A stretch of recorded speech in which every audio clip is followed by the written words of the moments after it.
পড়ছিলাম সিকান্দার শাহ, কলমে রাইহা জুবাইর রিপ্তি। পর্ব সংখ্যা ১।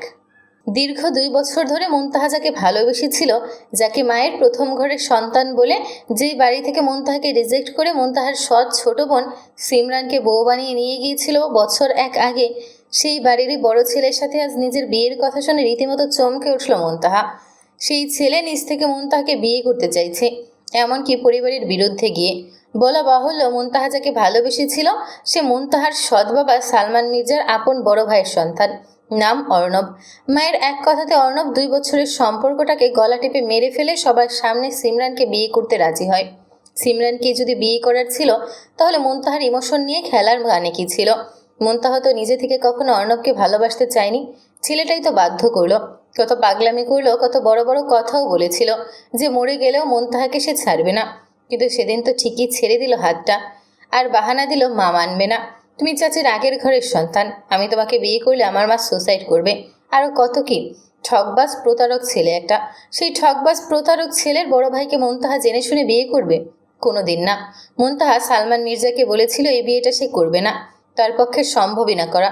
কথাটা সালমান মির্জাকে বলার ২০ মিনিটের মাথায় হন্তদন্ত হয়ে এ বাড়িতে ছুটে আসে সিকান্দার, আর এসেই মুনতাহাকে ডেকে জিজ্ঞেস করেছে কেন বিয়ে করবে না সে সিকান্দারকে। মুনতাহা সাহস করে আর চোখে একবার তাকায় তার সামনে গম্ভীর মুখে সোফায় বসে থাকা সিকান্দার শাহ মির্জার দিকে, যাকে এই প্রথমবার সামনাসামনি দেখা গেল। গত সপ্তাহে আমেরিকা থেকে দেশে ফিরেছে দীর্ঘ ১২ বছর পর। তার সম্পর্কে কিছুই জানে না মুনতাহা।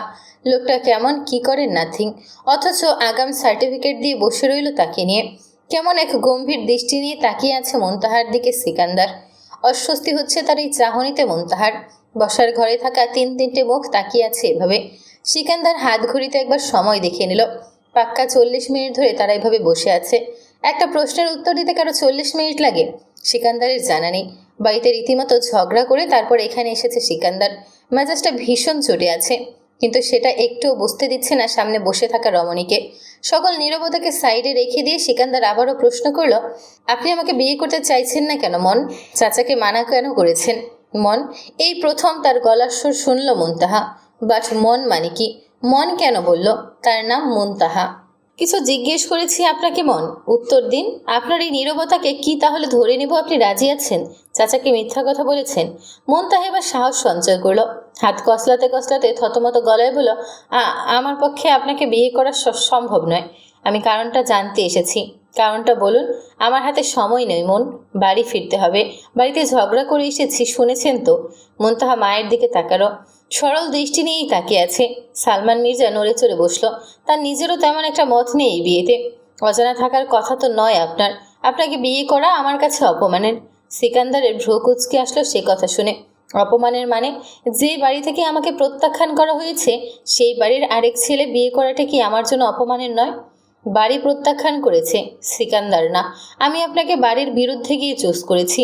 আপনি সম্মতি প্রদান করুন বিয়েতে। আপনার অমতে বিয়ে করার ইচ্ছে নেই আমার আপাতত। তবে আপনি যদি এই অমতি নিয়ে বসে থাকেন, তাহলে হয়তো আপনার অমতেই আমায় আপনাকে বিয়ে করতে হবে। আর সেটা করলে আপনার বা আমার কারোর জন্যই খুব একটা ভালো কিছু বয়ে আনবে না মন। কথা শেষ করে সিকান্দার উঠে যেতে যেতে ফের বলল, চাচা মেয়েকে রাজি করান। আমি বিয়ে কিন্তু আপনার মেয়েকেই করব, সেটা তার মাথায় ঢুকিয়ে দিন। আর আমি যা চাই তা কিন্তু নিয়ে ছাড়ি। আমি কোনো মাম্মাস বয় না যে একটু ইমোশনালি ব্ল্যাকমেইল করলেই আপনার মেয়ের হাত ছেড়ে দেব।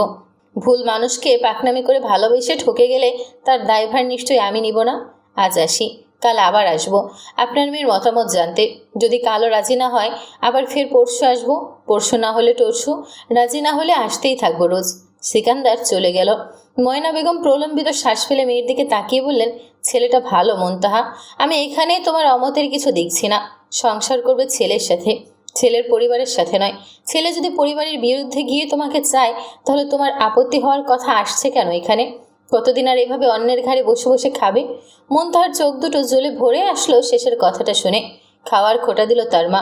হ্যাঁ, কথাটা পুরোপুরি সত্যি বলেছে। সালমান মির্জা তো মুনতাহার আপন বাবা না। কিন্তু মুনতাহা কিভাবে বিয়ে করবে ওই বাড়ির ছেলেকে? মুনতাহার দিকটা কি তার মা একবারও ভেবে দেখবে না?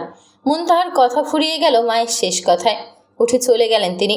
সালমান মির্জা একবার মুনতাহার দিকে তাকিয়ে বসা থেকে উঠে বললেন, মায়ের কথায় কিছু মনে করো না মুনতাহা। তুমি কারো চাপে পড়ে অথবা নিজের মনের বিরুদ্ধে গিয়ে সিদ্ধান্ত নিও না। সময় নাও, ভাবো। যেটা সঠিক মনে হয় করো। তবে এটুকু বলতে পারি সিকান্দার তোমার জন্য উত্তম হবে, এই ভরসাটুকু আমার উপর তুমি করতে পারো। বাট ও বাড়ির বউ হলে তোমাকে তাদের কথা শুনতে হবে, এটা সত্য কথা। কারণ সিকান্দার কোনোদিন ভাবিকে মানতে পারবে না এই বিয়েতে। তিনি এক কথার মানুষ। সেই জন্যই আমি চাই না তুমি কারো চাপে পড়ে রাজি হও। সালমান মির্জা চলে গেলেন রুমে। রুমে এসে দেখলো ময়না বেগম জামা কাপড় ভাঁজ করছে। সালমান মির্জা বিছানায় বসে বলল, ওভাবে বলাটা তোমার ঠিক হয়নি মুনতাহাকে। সেটা আপনার ভাবার বিষয় না। তাহলে কার ভাবার বিষয়?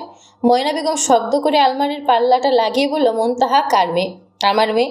তাই তার বিষয়ে ভাবার অধিকার কেবল একান্তই আমার। আপনার ছেলে মেয়েদের কোনো বিষয়ে তো আমি কথা বলি না। সালমান মির্জা আহত হলেন স্ত্রীর এমন কথায়। মেয়েটা তোমার একার ময়না, কোনো সন্দেহ আছে এতে? সালমান মির্জা আর কিছু বলল না। মির্জা বাড়ির বসার ঘরটা আজ গুমোট হয়ে আছে। রাগে মাথা ফেটে যাচ্ছে সাইদা মির্জার।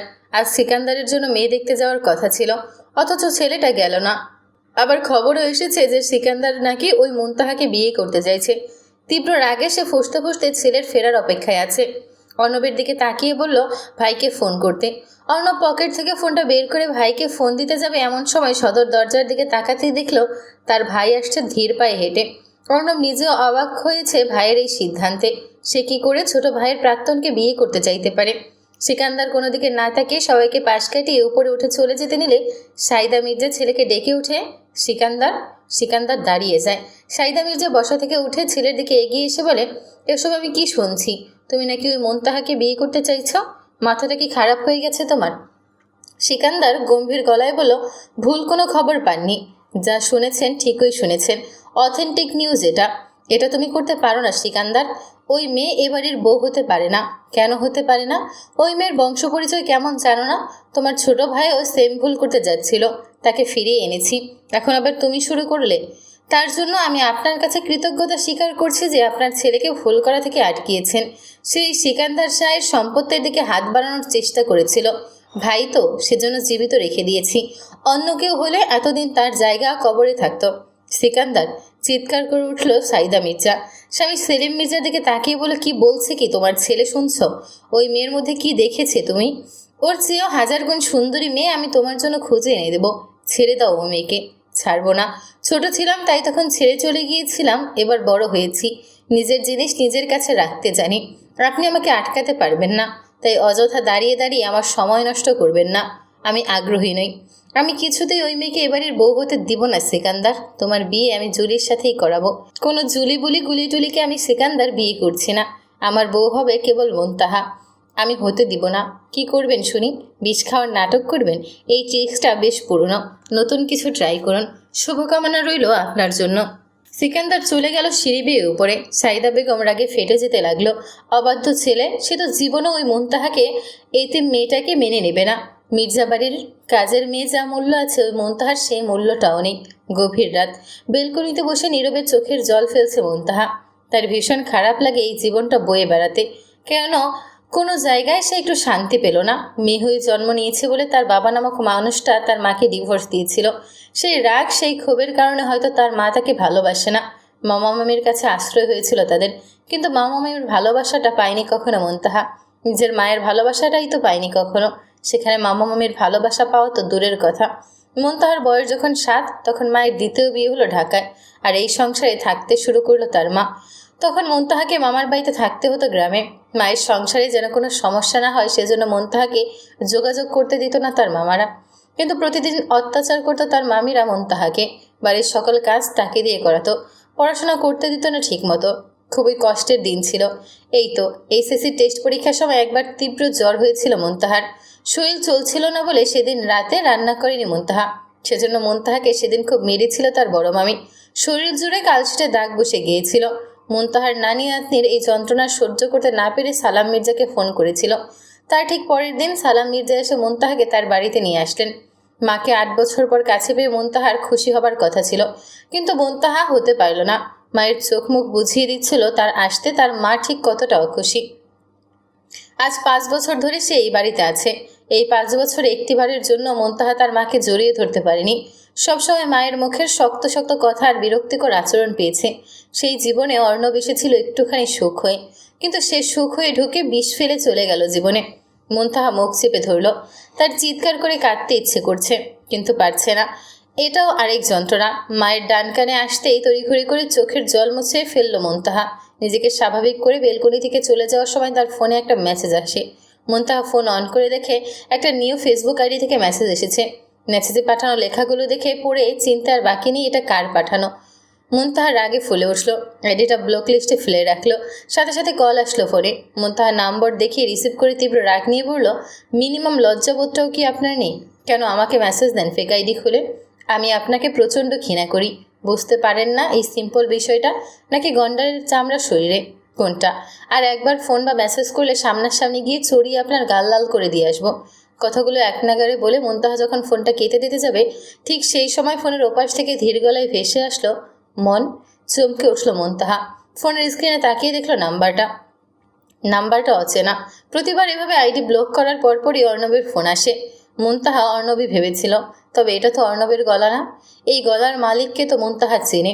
এই নামে কেবল একজনই তাকে ডাকে, আর সেটা হলো সিকান্দার শাহ মির্জা।